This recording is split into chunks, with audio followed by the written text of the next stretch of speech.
दोस्तों स्वागत है आप सभी का मार्केट एनालिसिस के वीडियो में।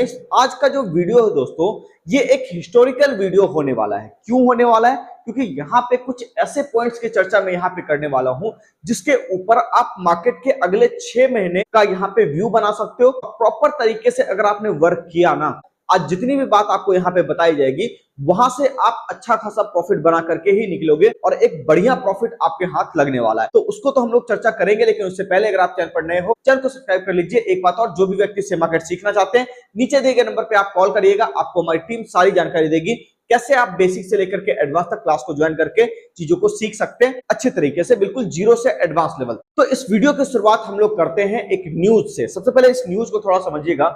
ये न्यूज है दोस्तों बैंक ऑफ बड़ौदा का, और बैंक ऑफ बड़ौदा के अंदर लगभग 35,000 करोड़ का पैसा राइट ऑफ कर दिया गया है। मतलब बैंक अब उस पैसे की रिकवरी नहीं कर पाएगी, ऐसा बैंक कह रही है। लेकिन सबसे बड़ी समस्या यहाँ पे क्या है पता है? ये समस्या नहीं है कि यहाँ पे जो है 35,000 करोड़ रुपए यहाँ पे गए और ये पैसा पब्लिक का था। सबसे बड़ी समस्या ये है कि पैसा तो पब्लिक का था, लेकिन बैंक ये बताने को तैयार नहीं है कि हमने ये पैसा किसको दिया है, आरटीआई डालने के बावजूद भी। आप सोचो, जब हम लोग बैंक्स के ऊपर भरोसा करते हैं तो अपना ट्रस्ट रख करके हम लोग वहां पे पैसा जमा करते हैं, हमें भरोसा होता है बैंक अगर गड़बड़ करेगी तो आरबीआई कहने के बीच में आएगा। लेकिन यहाँ पे तो ऐसा लग रहा है जैसे सारे लोगों ने, सारे के सारे रेगुलेटरी बॉडी ने बिल्कुल आंखें मूंद ली है और बिल्कुल भी इन चीजों के ऊपर ध्यान नहीं दे रही। अभी आप देखो, मतलब यहाँ पे मैं ये बस कहना चाहता हूं कि क्या पब्लिक का कोई हक नहीं बनता बैंक के ऊपर? मतलब मेरा ही पैसा है और आप मुझे ही नहीं बताओगे कि किसको मैंने यहाँ पे लोन दिया और इतना बड़ा अमाउंट आपने किसे दे दिया, कौन व्यक्ति है। अगर वो कम से कम पता चलेगा तो उसके ऊपर दबाव बनाए जाएंगे, उसके एसेट्स को सीज किया जाएगा, कुछ तो व्यवस्था होगी। लेकिन आप बिल्कुल अगर चुप करके बैठ जाओगे तो काम होगा कैसे? करेंगे कैसे? बैंक्स के अंदर पैसा हम लोग वापस से फेथ के साथ रख पाएंगे? ये भी एक सोचने वाला सवाल है। तो यहाँ पे दोस्तों आपने इसको देखा, इसके वजह से बैंकिंग स्टॉक्स के अंदर थोड़ी समस्या आई, क्योंकि इन्वेस्टर भी जो होते हैं ना, वो भी एक्चुअल में आप कह लो इन सब चीजों से परेशान हो रहे होते हैं, तो वहां पे वो भी थोड़ी थोड़ी दूरी बनाने लगते हैं। तो इस तरह की चीजें अगर मार्केट में आएंगी तो दिक्कत तो होगी ही। लेकिन अब हम लोग यहाँ पे बात कर लेते हैं इंडियन स्टॉक मार्केट का स्ट्रक्चर किस तरह से यहाँ पे काम करने वाला है, निफ्टी आपका क्या कह रहा है, क्रिप्टो के अंदर जो मूवमेंट आया उसको तो हम लोग चर्चा कर ही रहे थे। आपने देखा था मूवमेंट आने से पहले मैंने आपको बताया था कि किस तरह से काम होने वाला है।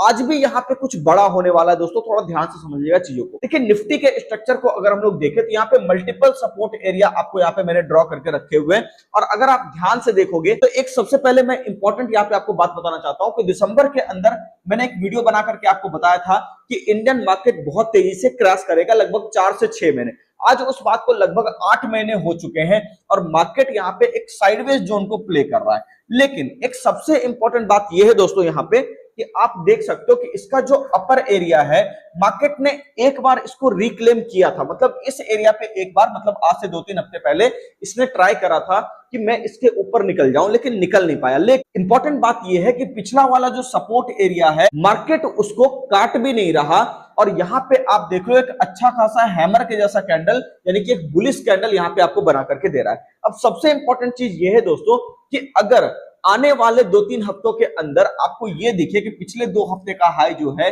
निफ्टी ने ब्रेक कर दिया है स्ट्रक्चर वाइज, तो आप ये कह सकते हो कि हम लोग वापस से अपने ऑल टाइम हाई की तरफ यहाँ पे आपको जाते हुए दिखाई दे सकते हैं। यहाँ पे एक चीज ध्यान रखिएगा, जितने भी स्टॉक्स आपको अच्छे से बेस बनाते हुए दिख रहे हैं, बॉटम पे दिख रहे हैं, वो सारे के सारे स्टॉक्स लगभग आपको 50 से लेकर के 100% तक का रिटर्न देंगे, और समय जो आपको लगेगा हो सकता है दिसंबर तक हम लोग लगभग ऑल टाइम हाई के करीब हो, ये आपको देखने को मिल सकता है। लेकिन हम लोग जब चार्ट स्ट्रक्चर को रीड करते हैं हम लोग ये भी बात करते हैं कि रिस्क कहां तक है, मतलब कि कौन सा एरिया कटने के बाद ये व्यू गलत हो जाएगा, ये भी जानना जरूरी है। तो इसके लिए मैं आपको बताना चाहूंगा, इस वाले कैंडल का जो लो है, इस एरिया तक अगर मार्केट सस्टेन करता है तो कोई दिक्कत वाली बात नहीं है, लेकिन इसके नीचे नहीं आना चाहिए, क्योंकि अगर एक बार इस एरिया के नीचे मार्केट सस्टेन कर गया तो एक बड़ा क्रैश फिर आपका इंतजार कर रहा है। फिर हो सकता है 3-4 महीने हम लोग ऊपर ना रह करके 3-4 महीने हम लोग नीचे रह जाए। तो यानी कि अगले 2 हफ्ते के अंदर ये डिसाइड हो जाएगा